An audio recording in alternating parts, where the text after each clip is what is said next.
معلوم لأفغانستان طرف أمريكا دا زيدي صدحب رنجي قرآني إيك علمي إسلامي دخينين هيني تربية إسلامي دبنش طرف أمريكا دا قتل عام هاتنا كرن أم اتحاد العلماء والعراق في قتل عامي لعنة للمسكن قنا مسكن معلوم إلو تمام أطراف الدنيا خوينا مسلمانة تيريتن ده هر جدا جي وقت تفكر دبن المسلمين دبن بيتشا أمريكا تدايا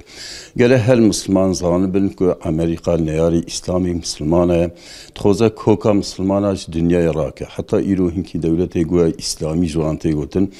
أمريكا وانجي دا كيلاكا خو نيارتيب أهل إسلامي راتكن هر طرف الدنيا حتى ناو أوروبا دا جامعة كنا صالدر ميشي جامعات كن مدرسة خلات كن طلبة أهل علم تكجن مسائل سوريا باليمن بالعراق مثلا المصري لفلسطين حتى مثلا سر تركيا برسكنن كو أب مؤسسة إسلامي راكن ومسا إسلامي سرية أرضي راكن قال بتوني أمتا إسلامي فعم بكن مثلا أمريكا نا دوستي مسلمانة نهاري مسلمانة نهاري الدنيا ونجي و إيه آخرتا ونجي ناخذ الدنيا خدا جي پیشترن و دا آخرت ده خدا و پیغمبری خو ناسب کن کتاب خو ناسب کن امریکا نیار دینی به امت اسلامیه و نیار دنیا وانجی جبری هایی که مسلمانه که برای باوری خدا آنی بن پیغمبری خدا آنی بن کتاب خدا آنی بن گله روکی زوتر به هورا اتفاق بکن وحدت بکن لقارش وی ظالمه مازن وی طاغوت مازن که امریکا به ایزنا یهودیا و مثل اسرائیلیا قتل عام مسلمان که جبو خاطر دنیا جا امریکا و جا اسرائیل را